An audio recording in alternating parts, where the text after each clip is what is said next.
To this movie's credit, its version of Peter Graves wouldn't be the most corrupt president we've ever had. Just repeat to yourself, hey, it's just a show. I should really just relax. For Mystery Science Theater 3000. Here's a thing we're doing still. Yes. It's Journey into Mystery time.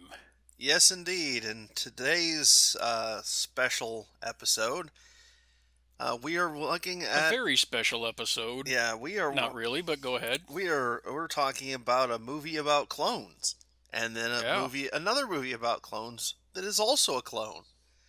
Yeah, you've been hitting the plagiarism again. Ah, yeah. Parts the Clonus Horror. I don't want to delve too deeply into it right now, but I do. This episode strikes right at we're about the midpoint of the first sci-fi season, as I understand it, and the Mad dynamic is starting to coalesce. Yes. We're in the early stages of the Pearl, Bobo, Brain Guy dynamic, and I think it's interesting that most of the sketches in this one really do revolve around them and setting up their dynamic. Yeah. Which is great. I really enjoy them as a trio. Yeah, they are a fantastic act. They are my favorite combo of Mads, especially when they when they really gel like they are now, or like from Agent of Harm. I mean, here's where we start. This one is when we really start to see. Well, next episode in the series is when Bobo and Brain Guy really kind of get to interact with each other instead of just near Pearl. Right. It's that weird part. One thing I've always liked about Mystery Science is it's pretty easy to drop somebody just into it with any given episode. Right. But thanks to Sci-Fi Channel mandate, they wanted an ongoing storyline. Ah. Yeah, that was confirmed as a Sci-Fi Channel mandate pretty early on. And I am of two minds on that one. Because, on the one hand, yeah, it makes it a little harder. It's kind of hard to drop Space Mutiny on somebody as a first. Right. What with the whole, Roman times storyline going on there. Yeah.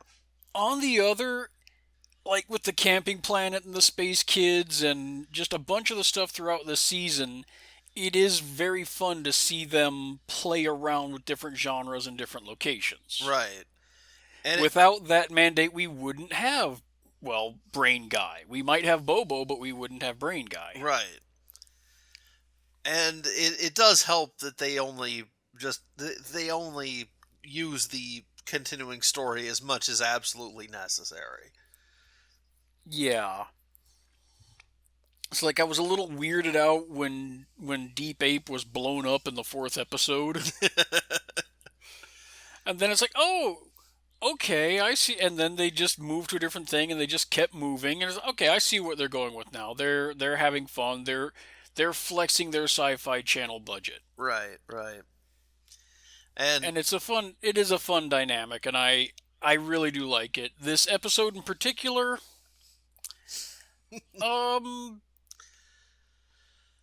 I wouldn't say it's one of the best. I'd call it it's a good mid-tier sci-fi episode. Yeah, it's not the best. Part of that has to do with the way that Parts the Clonus Horror manages to somehow never seem to have any kind of stakes that are meaningful or worthwhile. Yeah, this is Parts of the Clonus Horror is kind of weird because as far as movies on Mystery Science go, it is so far from the worst. I would actually put it in the upper tier of movies, quality-wise. Not that this makes it a good movie, just that it's not terrible in a lot of the ways your standard Mystery Science Theater movie is. Yeah. It's not well scripted. It's got plot holes, and, I'm not even going to call them plot holes. It's got issues that we will go over, I'm sure, in time. It's ugly in many senses of the word, but it's that kind of ugliness that just kind of seeped through the 70s. Yeah, it's very. Because this is 1979, so it's like the film grain, the way everybody looks, the general dour tone. It's also 1979 was in that 1979 through 1981 is this horrible molting process of human society between the 70s and the 80s. And it is the we Watergate still kind of fresh, so I can see the cynicism of here's our presidential candidate. Oh, he's part of a giant conspiracy theory of power mad assholes. Yeah, it doesn't help that the main character is like I get what they're doing with him, that he's basically a large child, but actually no. Wait, that wasn't intentional? No. We'll get to that. We will get to that. But go on with your thought. Go on where you were going with it. It's hard to feel sympathy for a guy that, despite running around and talking, is still essentially the vegetable that they kind of claim that they're harvesting organs out of. No, this is something that was cut from Mystery Science, but it doesn't make anything make more sense. Okay. But Richard, our main clone, and Lena, as control clones, have not had their intelligences and their cognitive abilities hampered. Huh. There's a brief scene. I don't want to go too. They cut a lot from this movie, because the original movie is just short of an hour and a half long. Wow. Which is in itself, a full 2-hour block of programming. Mm-hmm. So they had to carve out a lot, and something I kind of want to mention is, and we may find this in other ones, that the act of cutting that out, they have to be kind of smart with what they cut. Mm-hmm. And in this case, I would say that the Mystery Science cut of Clonus is a much tighter, better movie. Than what the full movie has presented. Well, see, I didn't get the feeling that anything was missing when I was watching it. If anything, it still seemed a little bloated. Yeah, that's just it. Most of what was cut is bloat and unnecessary, and in many ways hurts the story. But there is a sequence where they're showing a senator right after Richard and Lena make their fire. There is a sex scene cut. There's no top nudity, but there is a buttocks exposed. Okay. And it's overlong and supposed to be arty shot, and it's dull, as per usual. But then we cut to a sequence where we find out that they're being watched by Dr. Darren and Dr. Super Mario Brother and a senator. Oh no, a senator, and they're explaining, what they're doing here. And they say that, this is all going exactly as predicted. Lena and Richard are controls. They say that normally what they do is the clones are given like a virus or something in the earliest stages. Mm-hmm. In the super embryonic first stages that ultimately stunts the cognitive abilities. But for some reason they have control clones. Lena and Richard are control clones, and they have not been given this virus, and so they have, the only thing that makes them what they are, that makes them seem like children, is just the fact that they're raised that way.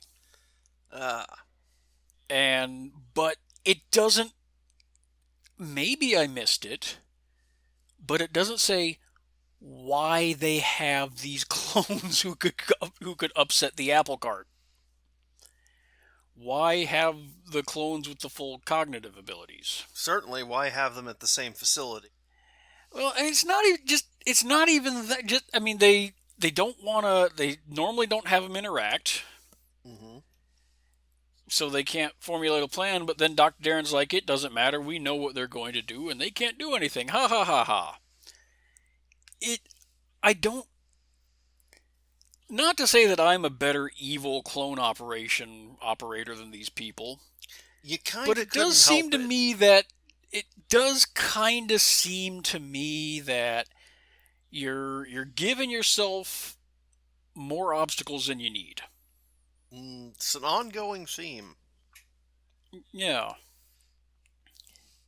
But no, there is just so much carved out of this movie, and like I said, it's very dour. It's not a terrible premise. It's not a terrible premise. It's not one that was. I mean, I'm pretty sure it was used before this movie, and certainly well after. Yeah. But one, I'm just trying to, like, I see it, like I said, it feels like this is also part of the whole, the whole late 70s while the government and things are pretty shitty, and yeah, we're getting this upper class that are kind of advancing. I mean, it all, but the fact, and I think this was brought up in the on the Mystery Science website back when all this was fresh. It was like, yeah, advanced cloning in the 70s. No. Like they've got hundreds and hundreds of clones in this, and I realize that there is a lot of room in the Southwest. right, right. I am fully aware of how much room there is in the Southwest. But this, it seems like Clonus is just a couple miles from a fairly large metropolitan area, Yeah, yeah. and they've got a gigantic. The So it It was doesn't supposed help. to be set in the late 70s. This wasn't a 15 minutes in the future type thing. No, I don't think it was. I mean, they don't give a date, but I mean, everything is. We see more of outside, and it's modern stuff. It's not 15 minutes in the future. It's just normal stuff. Mm. And just the sheer amount of personnel they have. Yeah, it's the It's a cover up that takes. There is no way it would have taken this long for Clonus to get blown. Even in the late 70s, there's no way we wouldn't know about Clonus after about 10 minutes of operation. There's a little cut bit where Peter even says it's in the experiment. No, I think it's from the. No, it's in this episode. Peter says it's in the experimental stage. Bullshit! This is not experimental. yeah, no, it's not because they have fully adult clones, I presume with advanced aging for the clones. Yeah, Else they would have had to have they've all started these in the they've 60s. yeah, and Peter has already had a clone heart transplant. Ah, yeah, so they've been doing it for a while. He said that he's already had one and he's got another clone already. Clone hog. I mean, that's one thing where the island, I will say, does make a little more sense. It at least puts it in the future, so the cloning technology is at least a little more plausible. Either way, it still feels kind of like.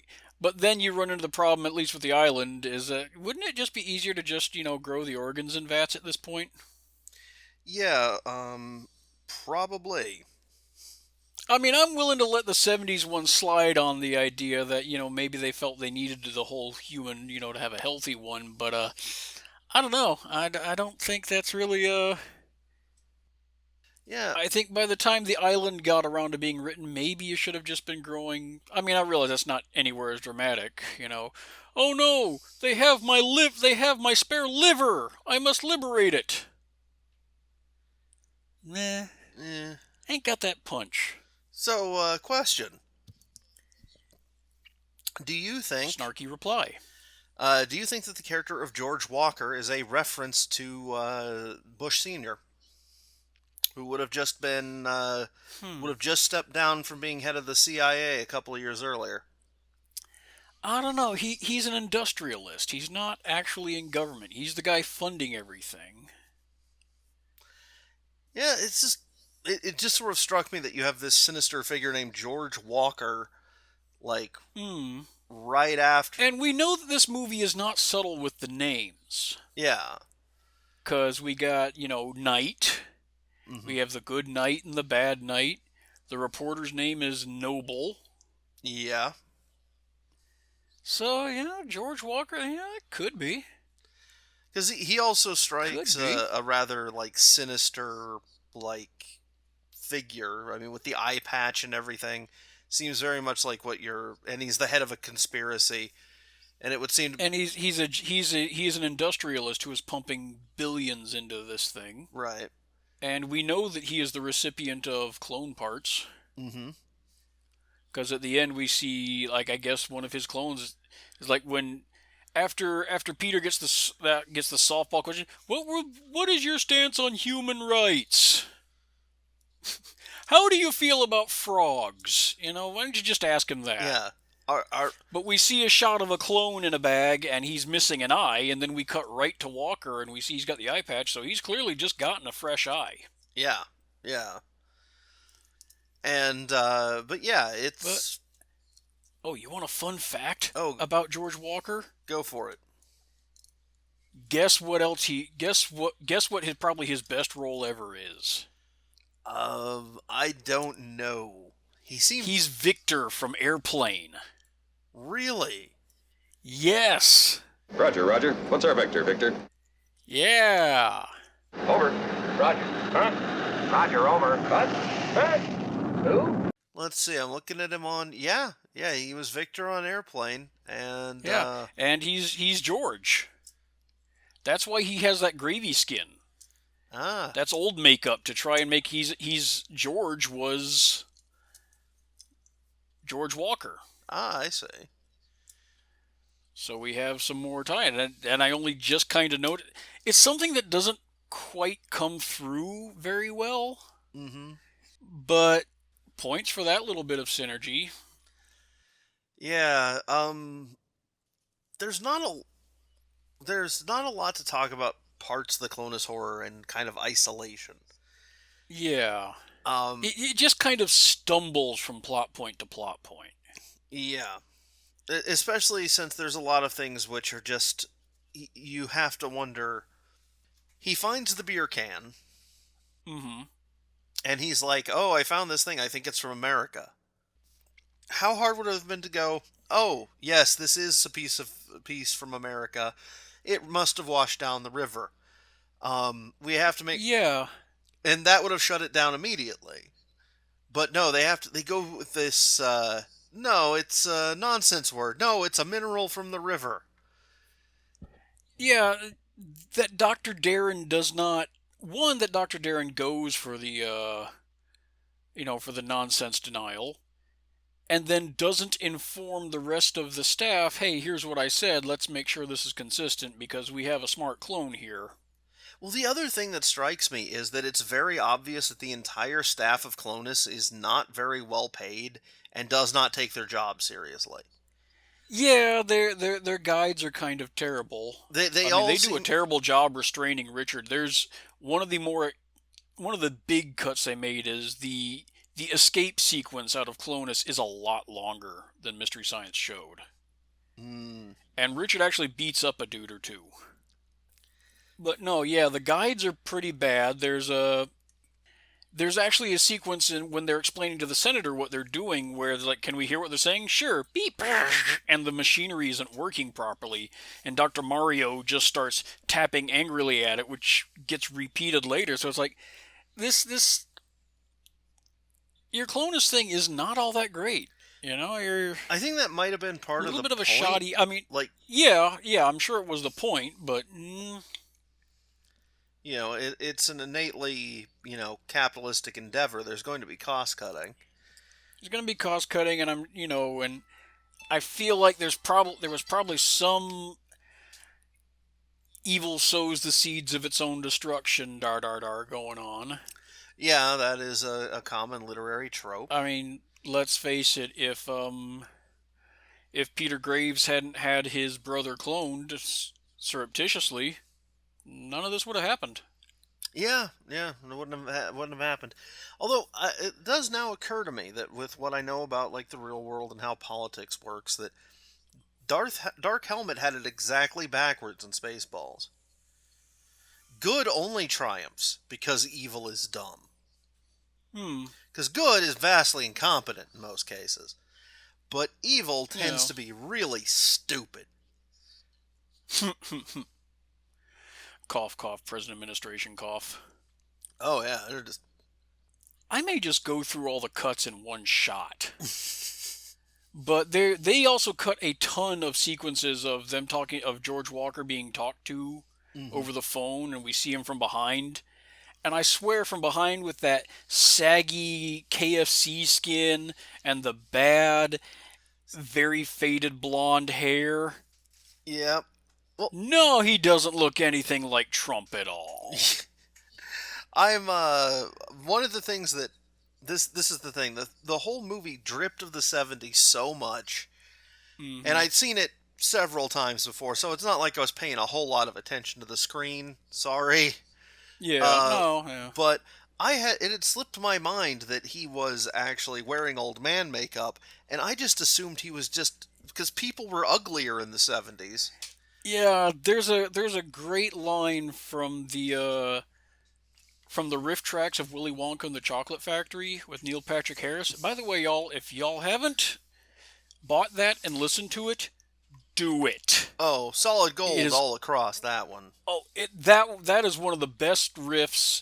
It won't be on it won't we won't cover it here, but I'm putting it in the top 10 of my favorite just mystery science and alumni riffs ever. It's great. But there's a great riff where I believe it was Neil saying, apparently in the 70s being maggot-gaggingly ugly was not an impediment to getting on television. Well, it's sort of like being from like the UK or Canada. There's like I don't know. Have you heard of the term like Midwestern, like a Midwestern 6 or like a Midwestern 7 or something like that? I can't say I've heard that one. Well, there's this phrasing I've heard before, which is there's California 1 to 10, and then there's Midwestern 1 to 10 when it comes to hotness, and like a Hmm. Midwestern 10 is equal to a California 7, and this like Canada and Britain still cast Midwest on the Midwestern scale for their film. I don't know if it's because the U.S. film industry poaches all the really hot ones, or if they just are They don't care. smaller population, so they can't be as choosy. But there are people, and I'm not saying this in any way to slight them. I'm saying this to slight the U.S. film industry. Yeah. Fantastic actors and actresses that get stuff in British productions that they would not put in lead roles here just because they're not like statuesquely pretty. Yeah, I mean, they decided they absolutely look at American Dave Lister compared to Chris Berry. Mm-hmm. Yeah, yeah, no, I can see that. But before we move on to let's move on to the cuts because, like I said, it is a load of stuff. All right, so let's talk cuts. All right, first, like I said, it really does make it the Mystery Science cut is a much tighter, much better movie Oh, that's so because it sad. leaves a few surprises to the end and all that. But let's see. After they freeze George the Bungle, Mm-hmm. Dr. Darren gets a call from a mysterious person. And really, that's all that happens. Mm-hmm. He talks to somebody over a phone. I'm presuming it's George Walker, old guy. Righto. Let's see. We got the sex scene in which that goes on forever, and there's a bare butt. I've gone through the senator. Okay, yeah, that's revealed in that sequence. It's revealed that Richard was originally scheduled to go to in 2 weeks, but then they decided to push it up. Okay. There's actually a split second of the end of that sequence in the Mystery Science cut. Right when they come back from commercial, Mm-hmm. you see Dr. Darren sitting at a desk, and then all of a sudden they cut to the wilderness. Oh, okay. Okay, once pretty there's like a couple of brief, like couple second cuts when Richard is going through the files, and then he can't get away. And from there, in Mystery Science, it cuts to Richard coming out of the pipe. In the normal theatrical cut, which is it's clearly shot in a hospital. Mm-hmm. There is long. I probably should have kept track of how long it was, but I just couldn't be bothered. As an But he's solid snaking his way out of Clonus. I mean, he gets in a dumbwaiter that slides him down. How does he know what a dumbwaiter is? He's he's um he's slipping into offices to evade guards who are running around, just kind of. This is a guy that would barely know how to work buttons. Yeah, that was something I was wondering when he finds the backstory cassette. How does he know how to run a VCR? Oh, I wasn't even talking push buttons. I was talking like on clothing. I think it's not helped that the direction, when it comes to Richard's intelligence, it's not helped that he plays it super pouty and damp and frowny. It doesn't help that he comes across as a colicky baby. Yeah. He's supposed to have nominal intelligence, but, just no experience. So him being childlike and naive and a bit naive, I get that. But the fact that he's just always kind of pouty, he can't pull off anything outside of that. Well, the thing is that the plot kind of revolves around the idea that this would have to be a person of, like, basically above average intelligence. Mm-hmm. And the thing is, the actor does not pull it off. He is not able to pull off, like, intelligent yet naive. He just comes across as being barely bovine in his level of intelligence. Yeah, I was looking at his credits. He's not really in a lot. He kind of disappeared after 84. Did he die? I don't know. I guess he's still alive. He just didn't do much. But yeah, he's solid snaking his way through, and he goes into the dumbwaiter, and he comes down to disused basement level. Mm-hmm. It's barely lit, and there's all the wooden pallets everywhere. Yeah. And for some reason, disused basement level is right above frozen body storage, accessible by a simple wooden staircase in the middle of the floor. Cutbacks, man. Yeah. So yeah, he stumbles into frozen body warehouse, and which is that seems like a poor design. I've worked retail jobs where you couldn't keep like lettuce in a bagged lettuce in a cooler once it stops, going above, 30-something degrees. Right. So storing your bodies that you need for organ transplants in, a sub-basement, I can't imagine that smells too good. Yeah, probably not. I mean, my sense of smell has deteriorated as I age, but I imagine I could smell that from you'd think they found Clonus just from the smell. Like corpse weed and cabbage farts. Or somebody would wander off into the desert, or someone would wander in from the desert. Yeah. But no, Richard is using, like, he pulls out a map/security diagram that he's constantly referencing in this sequence, but he finds the frozen bodies and he sees the body of George. And here's where the guy's acting really pays off, because he's just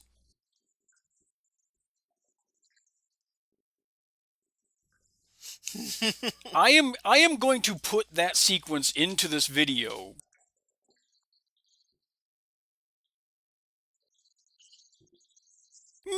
Hits the stairs and runs up.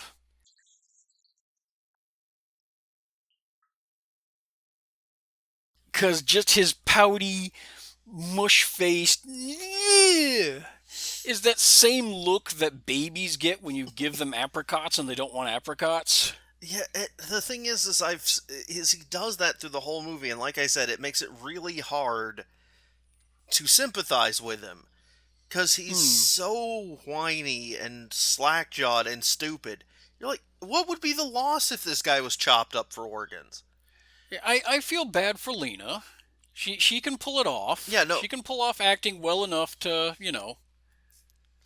But Mystery Science cut a lot of her from the movie too, and with good reason, because we're getting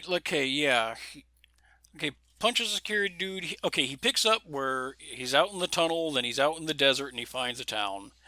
Mm-hmm. And he goes into town and blah blah blah. After he runs across Keenan Ivory Wynn, our beneficial old retired reporter, and there's a kitchen argument. Here's the first of the things we cut to Lena being interrogated by Dr. Darren and Dr. Super Mario. Mm-hmm. And it's It's boring. It's kind of pointless. And I thought America was supposed to be a happy place. Only when you're ready. And they talk about how Richard's in trouble because America has strange customs and he wouldn't be ready for it. It's just a weird sequence because we cut away and, the good guys watch the tape of Clonus, and we cut back to Clonus, and now Lena is being beaten by Dr. Mario. And then Darren grabs her and holds her, and he's being all creepy. No, she doesn't know anything. We can help her remember. And they start getting stuff to give her brain drugs or something. Right. And it's more trauma for Lena. Which, again, yeah, it's unnecessary, it's gross, it's creepy. The fact that this is one of our only female leads and it's just nothing but this. And it's counterintuitive to the stated goals of the villains. Yeah. Because they're going to try and get her remember, and then Peter makes a brief call after his brother leaves the boat. By the way, his brother sure does flip on a dime a lot in this movie, doesn't he? Yeah. Professor Knight just swings wildly as soon as wait, you gave me a clone? Oh my God, he wants me to. Oh, I don't. Oh, clones aren't human, I guess. Which I'm assuming that I'm going to give the benefit of the doubt and say that was intentional. I feel like there's a certain. Well, I think generational. A little bit of the hippies turning to yuppies, even though yuppies weren't a thing yet. Yeah, I think. But you know that phenomenon.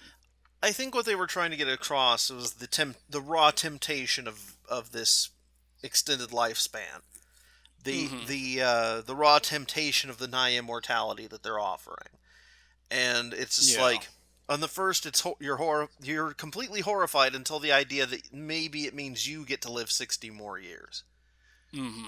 And I mean, he does wind up turning around, but largely on the influence of his son, who is looking at what is essentially his cloned brother.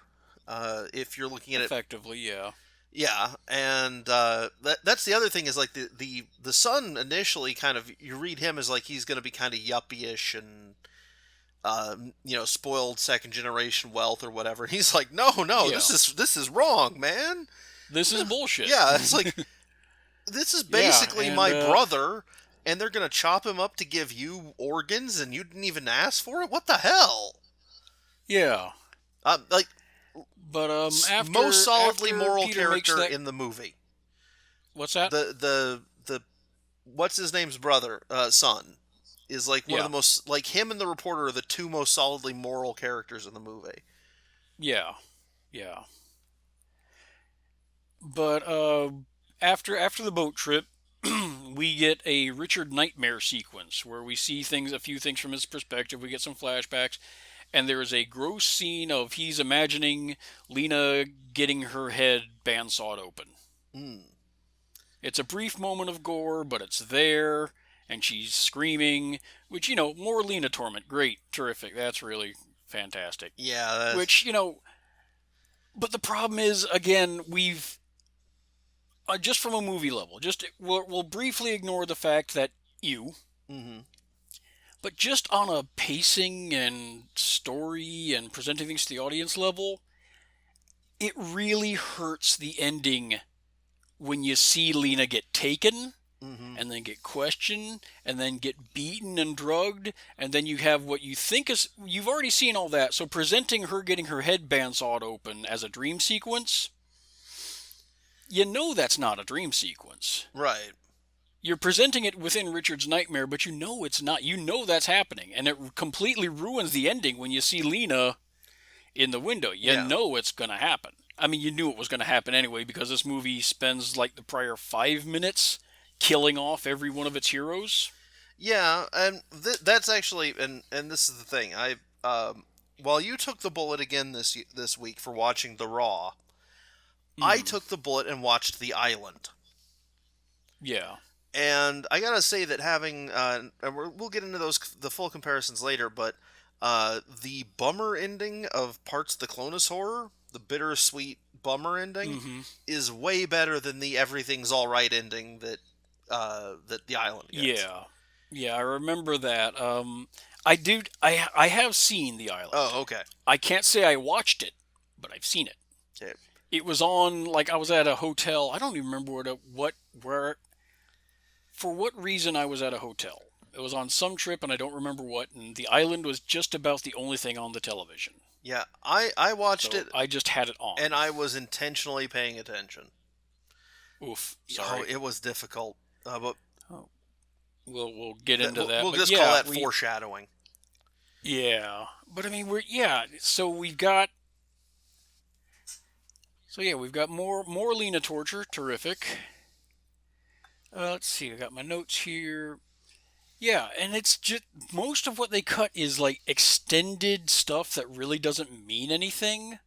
Because as soon as Richard and the knights and Ricky, the knight, Mm-hmm.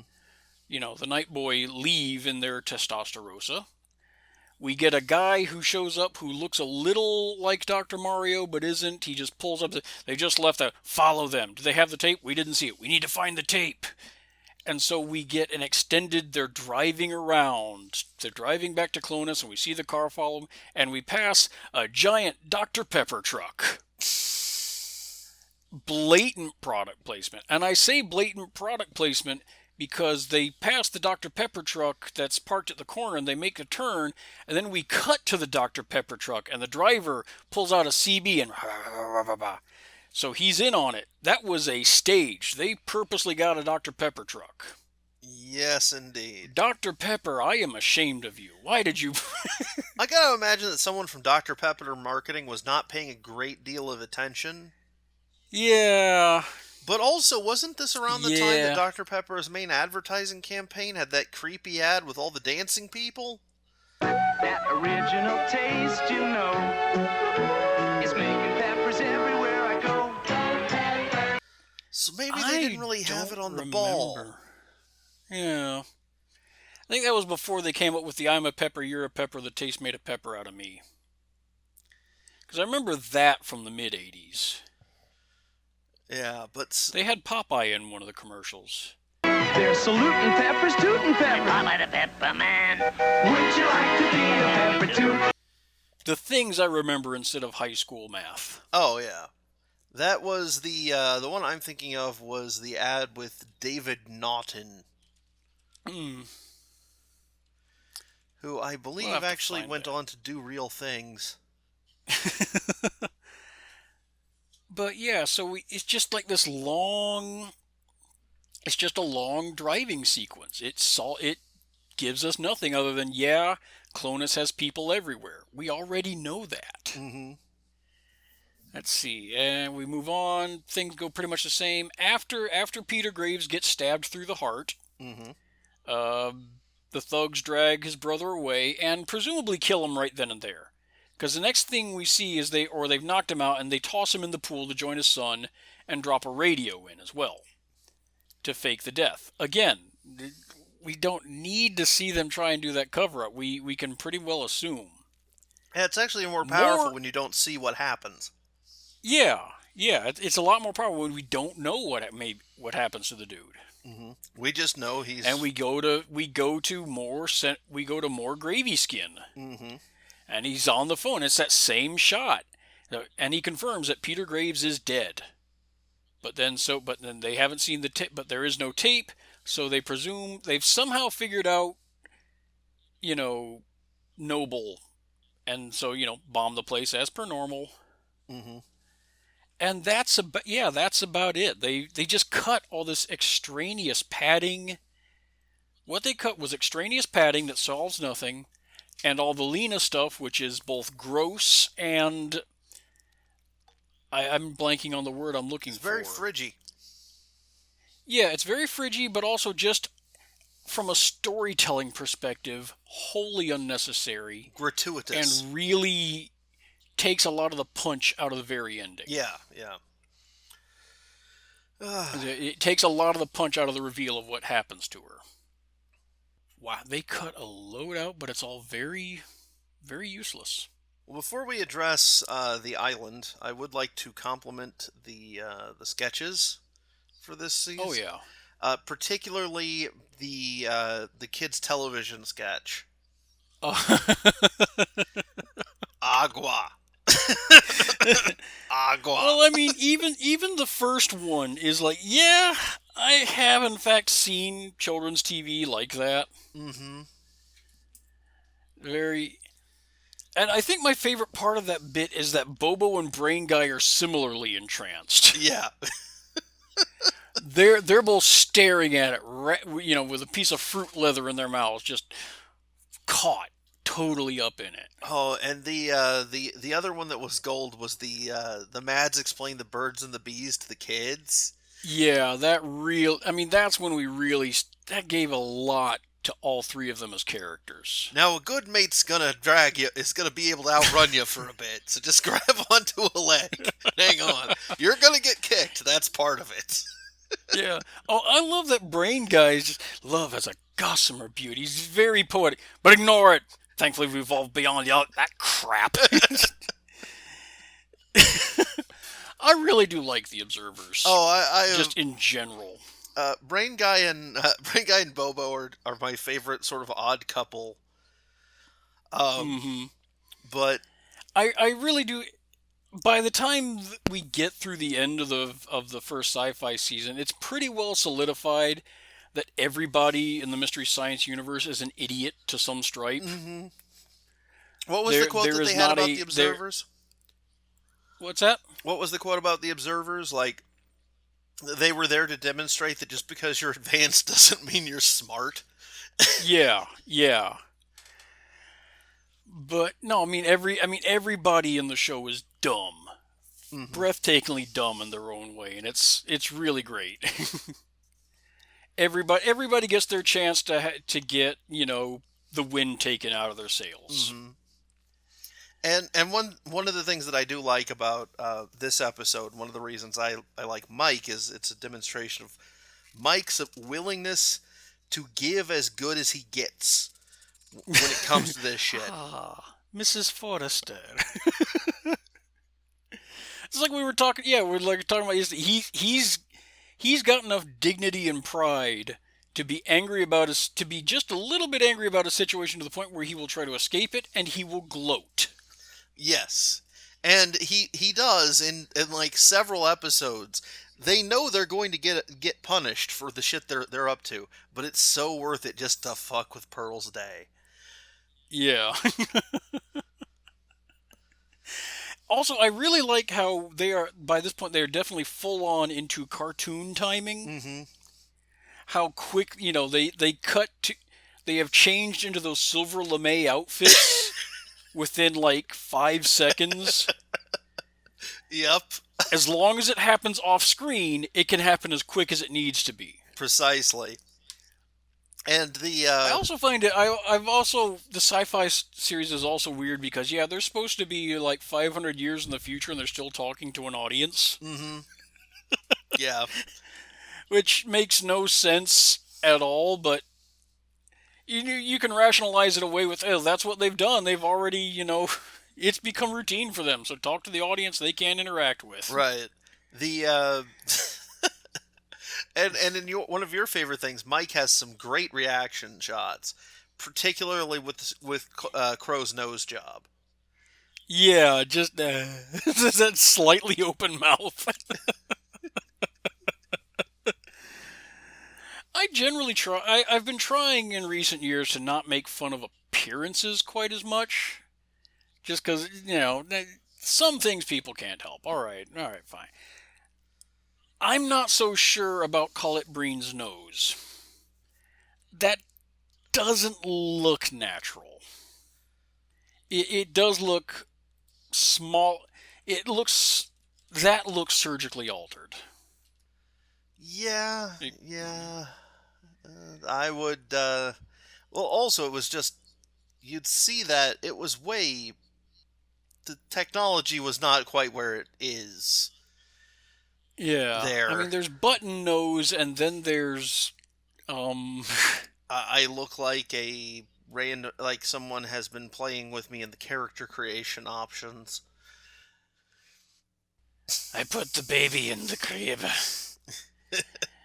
I give it the parts to Clonus tum-tums. Yeah. So yeah, the island. The island. Yeah. One. Want to talk about the island a bit? Yeah. One. I know why they got sued. Oh, yeah. Like, a lot of times you will see like the plagiarism lawsuits, and they're often very iffy. Yeah. Especially around music. Mhm. But like here, no, it's like, oh, you've got like story beats and like the same Yeah. slack-jawed acting style, and Well, I don't think that has anything to do with an intentional copy and just more. Well, I mean, yeah, the president's look who was in involved, the. and like all like the one male and one female clone who are in love and have escaped the place, and Yeah. I mean, I remember it changed up a handful of things by having her escape, and I sort of did like the twist on. Having watched Clonus, I knew what was coming. I thought I knew what was coming, but having the OP clone daddy turn out to be a jackass yeah, and a villain. he I'll give up a few points for that, but yeah, no, but one of the things that I found remarkable about the island is that it is longer than parts of the Clonus Horror, oh, of course it is. and it's somehow a worse movie. No, I will fundamentally say, like, the island's first half, when they're actually doing like the sci-fi thing, when they're wandering around, like it's him trying to find out things in the place, and he's got the one sympathetic, overseer that he hangs out with, and Yeah, Steve Buscemi and all that. That part's okay, yeah. but you can kind of see as you're watching it, you can feel Michael Bay sitting there, and there's this vein throbbing on his forehead as he's holding it in and holding it in. Too slow. And then finally he's like, no! Escape! Murder! Killing! Open terrorism! 400-foot drop! We're gonna have a rocket cycle! We're gonna... all this shit. And the thing that kept hitting me was like, how is this movie still going on? It's over 2 hours long. Why is it over 2 hours long? Yikes. And like you get to the point where like he's he's killed his like they've tricked them into killing the original dude for Ewan McGregor instead of his clone. And like you're like, okay, so now they're just gonna go to the newspapers and the movie is gonna be over. We got like 10 minutes left. It's like, wait, there's a half hour of this left? How? And then they still have to go back to the base to shut down a hologram generator, which is not well established why that would matter at all. Just so all of the clones will realize that they're not in sort of a magical, like, chamber. They're in an underground bunker. So they'll all escape and everyone will Rebel. forget that they have guns. And, no, like... And there's so much stuff there that was, like... just baffling. Like Ewan McGregor has memories from his original, and you'd think that would impact the plot, but it doesn't. Means nothing. Means absolutely nothing. They use it kind of as a vague justification for him having like a bunch of skills that he needs. Yeah. But one, Which I'm fairly certain that's not how any of that works. well, no. Like, if anyone talks about genetic memory, they're a moron, and you just need to punch them in the throat right then and there. If he was like, we're going to clone people and they're going to get their memories. No, that's not how that works. There's no such thing as genetic memory. No, don't confuse epigenetics with that, you idiots. And so forth. No, there's no such thing as genetic memory. So that doesn't work. The other thing is there's absolutely nothing that he does with these special abilities that could not have been more easily written off as something that he did around the base or just him being a quick study. You make one offhanded comment about his original having eidetic memory, and all of a sudden you don't have a problem with any of it. It's like... The original was an actor, wasn't he, or supposed to be? No. The original was he was an engineer. Oh, okay. He designed... Like I said, it's been so long since I looked in the direction of that movie. His original is sort of an engineer playboy type. He's like... Yeah. He designed sports cars and motorcycles and speedboats. Okay, yeah, I remember he was rich and famous. Yeah. Or at least rich and affluent to some degree, and I kind of figured... Just with that lifestyle, it kind of felt like maybe he was an actor. I don't know. Yeah, no, it's... like I said, not paying that much attention. The whole thing was he was basically a guy who liked to engineer fast vehicles and also liked to drive them. So he was he was a race car driver and an engineer of racing cars and things like that. Okay. All of which you could just go, oh, this guy's got a natural engineering aptitude. He picks up machines real quick, yada yada yada. They have this whole thing about cloning the clones to the original age of the people outside, which is just stupid. You'd want them in peak physical condition.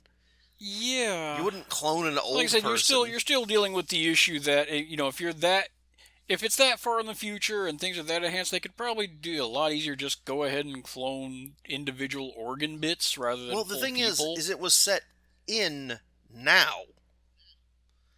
It's set in Wait. 2020. And they got rocket cycles and shit. And okay, yeah, I was about to say. I thought it was. I guess we're in the far-flung. It is the year 2005.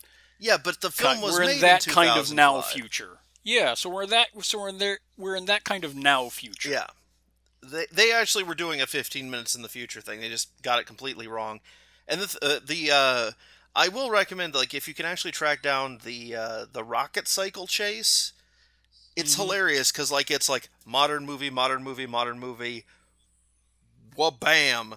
All of a sudden, we have been thrown into the fifth element, and now we're out of it again.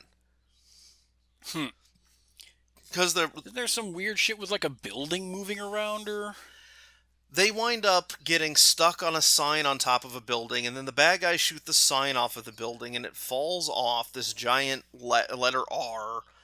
And then they manage to magically not die in the tumble. It's it's straight out of Transformers stuff, and not just the scenes they reused in Transformers 3. Yeah, it's I mean, I will say I don't blame anybody for not. I mean, the script writers, blame them. I will not blame anybody from production on up, producers, directors, or anything like that, for not knowing about parts to Clonus Horror. Yeah, that's fair. I'm not going to blame them for that. I mean, I imagine there's a certain group of people who would never have watched Mystery Science Theater. Right. And if you haven't watched Mystery Science Theater, you would not have seen this film. No, you wouldn't. I believe in one of the Mystery Science DVDs, they've got an interview with one of the Fivesons, one of the people who, executive produced and all that. And I believe he did actually say that it was Mystery Science fans who raised, say, hey, if it hadn't been for putting this crappy film on Mystery Science, probably nobody would have noticed. Or it wouldn't have gotten the traction, at least. Yeah, it would have been one of those, random dude from the 70s claims modern movie has ripped off his story. Yeah, and that'd get settled quietly out of him. But no, there was a hue and cry publicly beforehand. Yeah, they apparently got 6 figures for it. Which, if Hollywood steals your screenplay, I think that's all but fair. Oh yeah. Yeah, but no, seriously, the rocket cycle thing, it's all of a sudden it's special effects from the late 90s. Really bad green screening, and it looks like something from The Fifth Element. And then you're just right back. And you're not using that as a compliment. Well, no, because The Fifth Element was not intended to look good. No, The Fifth Element was made on a kind of limited budget for what it wanted to pull off. It was very ambitious, but it was making up for it with style. It's all like Muppets and shit. It's supposed to... The Fifth Element is very... it has a definite itself Yeah, to it. but it's not trying to represent reality. It's No. a heightened reality. It's like Tank Girl. It's not trying to be realistic. Mm-mm. But this is in the middle of a movie where like everything has been looking really slick, and like we've got these ultra modern desktops that are like larger versions of tablet computers that were out at the time, and Yeah. everybody's got their like nice clean white jumpsuits and all that stuff. And And even though it's about a clone farm, it doesn't feel unrealistic. right, no, it's like it's a lot easier to sort of uh the premise. I will give the movie this. There's one element of parts, not parts of the Clonus Horror, the island, that has probably been overlooked by various people who've been watching it. The villains were taken down by their own white privilege. Because Unpack that. I'll back it up. The guy that they Yeah, chose to go for hunt, it. Please do. the guy that they chose, the mercenary that they chose to hunt down their clones that were fully fledged people that they're treating as property, is a black man. And Is that Michael Clark Duncan? no, Michael Clark Duncan is the George of the movie. He's the guy that Oh, gets to okay. go to the island and then like wakes up in surgery because his organs are being given to a football player. But no, there's this. I think the same actor was in some of the Transformers movies also as a mercenary, but they've got this really intense, uh, uh, very intense black man who is like their badass head of their like secret mercenary group, and they're like, "Hey, Mm-hmm. track down these people." And he tracks them down, and yeah, he winds up killing a lot of cops along the way. But he has a heel face turn in the final end of the movie because he came from a war torn African nation where his people were like he watched his father get murdered, and then he and his brothers were branded so they would know that they were from an ethnic group that was less than human. And so his whole he completely turns on his paymasters and helps free all the clones because he's come around to realizing that they have been dehumanized and exploited. And it's like, Hmm. if you had any kind of awareness, you would not send the guy who came from the war torn background to do that. You wouldn't send anybody who would potentially empathize with them. And so you would typically want the kind of assholes that run the Transformer hunting operations and the Transformers movies for that. I don't think he's been in any of the. I'm looking at his credit. I'm going to murder this name. I'm sorry, but Jimon Honso. DJIMONHOUNSOU. But He was in Guardians of the Galaxy. yeah, but I've seen He him. was the I've seen him in a yeah. lot of things. He plays a lot of really tough, really badass guys because He was in Captain Marvel. Let's see, Shazam, Aquaman. Good grief, man's all over the comic book movies. oh yeah, well the man's like a comic book character. He is like intense in ways that one cannot comprehend. It's like if you want a Oh, guy. he's Black Panther in the. He's T'Challa in the Black Panther TV miniseries. Oh, nice. Yeah. No, Yeah. he's actually really good in the role, and it's like to the movie's credit that they pointed that like, hey, we've cast this character to hunt them down, and there's a complete societal through line on why he would side with the clones instead of with the people paying him billions of dollars. Yeah. It's like, oh, you've got a bunch of people who've been branded and they're being exploited and they're being treated as less than human, and he's gotten to actually hang out with one of them, talk to them, Yeah. and so his whole thing is like, nope, we're gonna save Neelix from getting gassed, and we're gonna. And I like one of the things Oh, he had to save Neelix though, so maybe he is really a bad guy. well, the thing is though, Neelix. Yeah, Neelix the character is horrible, but Neelix's actor is actually really charming, and I like him as a Oh character yeah, actor. yeah. And he's actually one of the bright spots in the movie because I'm just kind of picturing Allison's eye is twitching right about now, and she doesn't know why. but like he's like sort of the like there's like a whole bunch of clones that know Lincoln, the clone in that one. Yeah. Like they all start getting curious because he's been talking about things and complaining about not being able to have bacon and all this stuff. Yeah, I remember them cutting back to the clones at, at the facility and making them a bigger deal. Yeah. And like his whole thing was like he was trying to figure out how the lottery worked, and he had thought he'd worked out like this conspiracy theory, like the first letter of everyone's name, and it all, when you run it through this mathematical formula, it like tells you who the next person's going to be, and it's going to be me, and all this stuff. And like he's clearly like got very little functional knowledge, but he's very clearly a Hmm. bright person, and that helps hammer things home in a way that the clones and parts of the Clonus Horde don't get to. Hmm. Because in parts of the Clonus Horde, they're supposed to be naive. Well, I guess from the extent of the stuff, most of them are supposed to be semi-lobotomized anyway.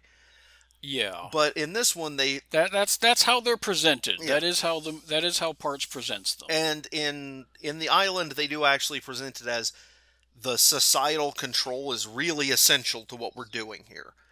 Hmm. And when it breaks down because Lincoln, the main clone, winds up, questioning and escaping and all this stuff, then all of them start questioning because he's brought up different things. And like one of the big moments is like they have like their little day jobs, and there's like filtering nutrition in tubes to something. They're working a Yeah. line, and at one point, early in the movie, Lincoln goes, "So where do you have you ever wondered where the tubes go?" And Neelix goes, "Oh, they go down the conveyor belt out the door." And then later on, when they're, right before they're sending all of the potentially smart clones off to die, he's talking to one of the people that works there. He's like, I got a question. Where do the tubes go? So it makes it very hammer. It's like parts of the Clonus Horror is like tells you that they're people, where at least the island shows that they're people. Yeah. Um, Yeah. Now, mind you, the island could have been literally half as long, and it would have been fine because like the action scenes add nothing, absolutely nothing to the Yeah. film. Um, like Kind of like how I mean, that's kind of what's going on with Parts. They have these extended sequences that I guess are actiony. I mean, between Lena getting abused and the non-chases. oh yeah, Like, yeah, there. Like I said, the escape from the Clonus facility takes forever. yeah, It is just so long and adds nothing. Cutting right to Richard, coming out of the pipe and then getting shot, and then stumbling over the fence. mhm, Perfect. That's all you needed. right, and the It doesn't make Clonus look any more incompetent at security, yeah, and because at least that way you don't have the security guards just running blindly past somebody that they clearly saw walk into an office and getting one punch knocked out by I mean, yeah, I suppose he's supposed to be very physically fit because they have him run track and field every day, mhm. but still. Yeah, it's they do actually like, and that is another thing that the island has, is that Scarlett Johansson's arc in the island is way superior to Lena's. Um, in that her And that's not damning with faint praise, I'm assuming. No, it's not really, because they do something that I was like legitimately surprised by. Hit me, because I do not remember her arc whatsoever. Well, her whole thing is that she really wants to go to the island. Like she's also much like Lena. She really wants to go to the island. But she's smarter and kind of starts to figure out. Well, she gets pulled along when the escape happens. But Hmm. she actually has a point where she seems to be struggling with the idea that her escape is going to kill her original. And because she at one point she's trying to call her home, to like Hmm. her original's home, to talk to the person. Only she's Yeah. recently been in an accident, so she's in the hospital. But she winds up getting her clone's kid on the line Hmm. on a video call, and that kind of shakes her. And there's a point where she goes, "That child, that child looks like me. That's my original's child." Hmm. And when they're actually like, there's this whole thing where they kind of fake you out, like you don't know that she's in on the escape plan, and it looks like she may have surrendered herself in an effort to save the person she was cloned from, because she's presented as being a very empathetic and kind Yeah. person. And so that was an interesting thing, that like in parts of the Clonus Horror, there is this whole thing where they're like specifically only focused on the impact of the clones, whereas in the island, because the people know that there are clones, but they're told that they're vegetables, that they never wake up, that they're kept in a coma Hmm. state from birth. You know, they aren't, the people who are involved, except for a couple of people, are not like directly aware of what they're doing.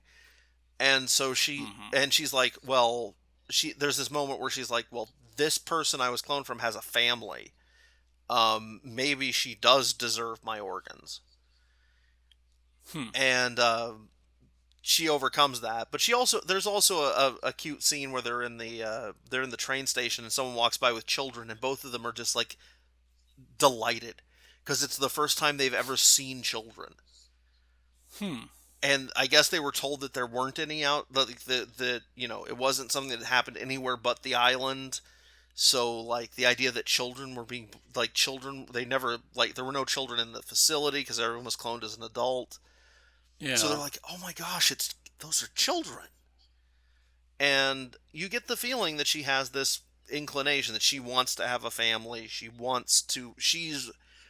was sold this idea that you're going to go to the island, you're going to be the parents of a new race, all this stuff. And she seems to actually still want that, even when she finds out that the island is fake. Yeah. So they kind of play on that with her having a sense of like humanity towards her original, although she's never involved in the phone conversation that reveals that even if her organs were taken, it probably wouldn't save the woman because she Hmm. had brain damage because she'd been in a car Yeah. accident. And that's actually one of the things that spurs the mercenary, is because he's like, so you would actually just kill this woman even though there's no point to it.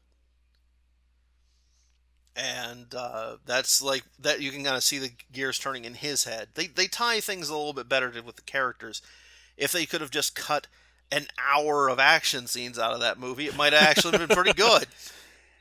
Or just, Yeah. I mean, it'd still be plagiarism, but it's. well, that's the thing, is like, I have seen reboots, like legitimate reboots of Hmm. things that relied on the source material less than the island relied on parts.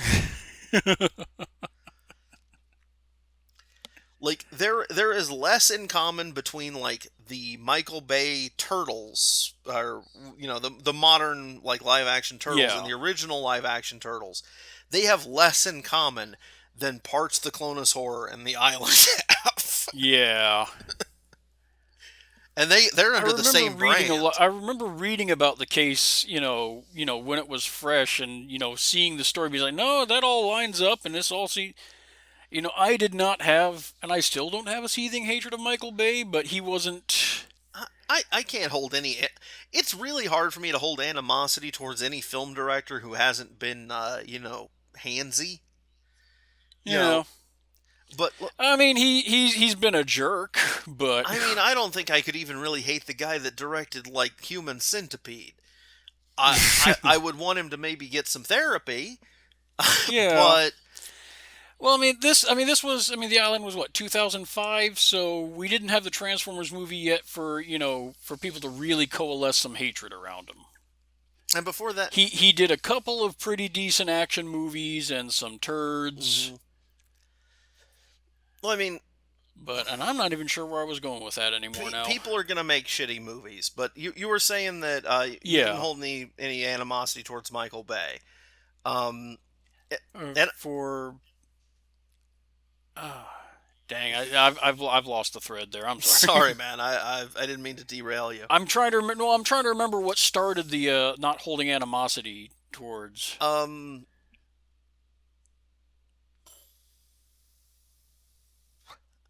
oh, it was talking about the differences in the character development, and like cutting out all the extra action sequences would have made it a Yeah, better film. yeah, Not all the extra, well, just toning them down would have been, because it's Mm, not the type of script that should involve a 400-foot drop off of a skyscraper. no. Just, I mean, by the original idea by its nature is a little more quiet and contemplative. I mean, yeah, the action sequences bogged the shit down of parts, the Clonus Horror. Hmm. So, yeah, I can completely understand the same happening to the island. Also, like, for people who are running a covert operation in the island, they sure do like to shoot people in public. Hmm. Like, they just shoot Steve Buscemi and have him and it's a railing kill in a public train station. Hmm.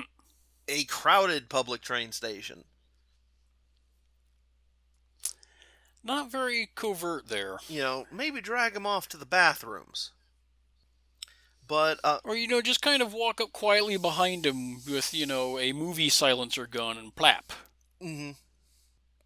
One thing that I haven't seen the raw parts, the Clonus Horror, but I wouldn't recommend it based on, No, no, like I said, what they cut for the better. yeah. I have a feeling that this happens fairly often with Mystery Science. Yeah, there are times when you can tell that, like, some stuff has been cut from a movie on Mystery Science. It's kind of obvious, but Yeah. here, honestly, I would have been none the wiser. No, I was surprised at how much footage didn't make it to the final cut, and I won't go so far as to say surprised, but I was almost impressed how much of it was unnecessary for the story. Yeah. Well, the other thing that I find baffling is this was a theatrical movie, I guess. because it sure feels like made for television. Yeah. Let's see. It's join. I am not going to join IMDb Pro. Piss off. What's the site that has the all the box offices? Box Office Mojo. Thank you, Box Office Mojo. Let's do this now. We're already running an hour and 15. Let's run it a little longer to look up parts of the Clonus Horror on Yeah. the Clonus Horror. You are now listening to It's not on Box Office Mojo. Yeah, you are now listening to Sunk Cost Fallacy Radio. And Yeah, I don't know. I don't know if I honestly don't know if the Clonus Horror got a. yeah, it's difficult to say, because I'm looking at the internet at the listing for it on the Wikipedia, and it doesn't seem to indicate one way or the other if it was theatrical or direct to TV.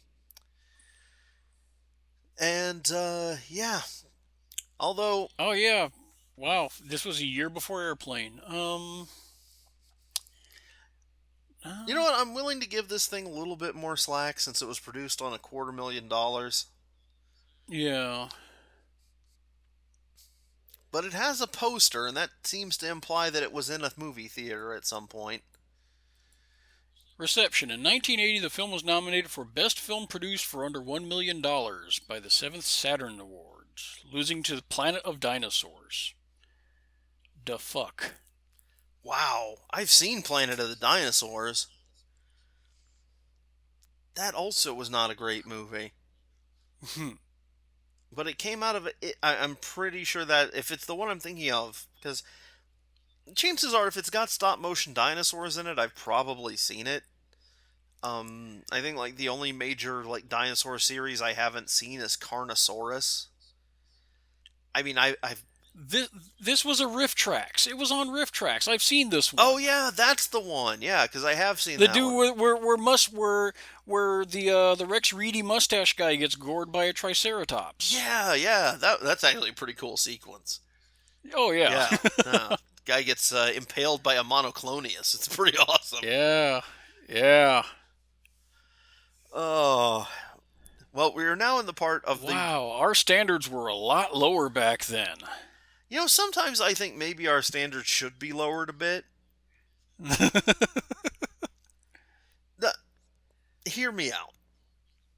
if you I mean, we're at the point where in the podcast where we're not even talking about the original movie anymore, so we should be wrapping it up soon. Yeah.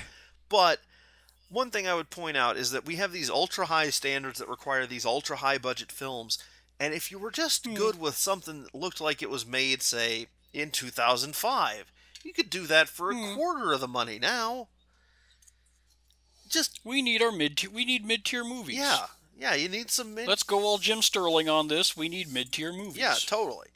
Because like you take one blockbuster off of your list of things that you're gonna make, and then you can use that money to make 20 movies. And then we don't have a live-action Lion King that we don't need. Oh no, that's the. Jeez, I've got a theory about those. The live-action Disney movies are the equivalent, or the modern equivalent of the direct-to-VHS sequels. Keeping the copyrights and everything going. They're there to keep the trademarks fresh. They're there to remind you of the original thing and move the merch. But they're not meant to be good. They're not meant to be. They're not even trying. They're just there. So like, what To remind you, Disney is everywhere. What possible reason would they have to try and outdo themselves with a live-action Lion King remake? It's going to intentionally be a hollow shell of its original self. Because they want you to go to the stage play, and they want you to buy the original in whatever new streaming format or whatever new home video format they have. And as long as these... So they're the new Coke of movies. The conspiracy theory new Coke of movies, yeah. Because that's the thing about new Coke, is it was not the sinister, like the... Oh, I know. I'm just... But yeah, no, it's that exact thing. It's like, I'm not saying that they're intentionally making them bad. I'm just saying that they're not terribly inclined to make them good. They don't gotta. Yeah, it's not part of the metric. Meanwhile, Parts of the Clonus Horror was trying to be good. Well, that's what makes it a good riff. Yeah. Because, So yeah, Parts of the Clonus Horror. I'm gonna say solid episode. Probably on the lower tier of the Sci-Fi Channel. I'm gonna say outside of the sketches. mm-hmm. As a riff, there's some pretty good stuff in there. I do love the repeated gag of Richard just constantly being shot wherever he goes. It's a good joke. Do not watch the movie on its own unless you really wanna suffer. Yeah, and... It's not fun. It's not fun, folks. I had to break it up into chunks. I was so bored. Yeah, and just my recommendation, just the island, don't. Just... Yeah.